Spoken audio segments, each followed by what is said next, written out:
வாழ்க வையகம் வாழ்க வளமுடன். இன்று ஒரு குறள். அதிகாரம் 9 விருந்தோம்பல். திருக்குறள் 89. உடைமையுள் இன்மை விருந்தோம்பல் ஓம்பா மடமை மடவார்கண் உண்டு.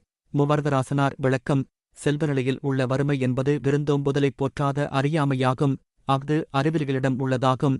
சாலமன் பாப்பையா விளக்கம். செல்வம் இருந்தும் வறுமையாய் வாழ்வது விருந்தினரைப் பேணாமல் வாழும் வளமையே. இது மூடரிடம் மட்டுமே இருக்கும். கலைஞர் விளக்கம். விருந்தினரை வரவேற்றுப் போற்றத் தெரியாத அறிவற்றவர்கள் எவ்வளவு பணம் படைத்தவர்களாக இருந்தாலும் தரித்திரம் பிடித்தவர்களாகவே கருதப்படுவார்கள். Chapter 9 Hospitality. Thirukkural Couplet 89. To turn from guests is penury, though worldly goods abound, 'tis senseless folly.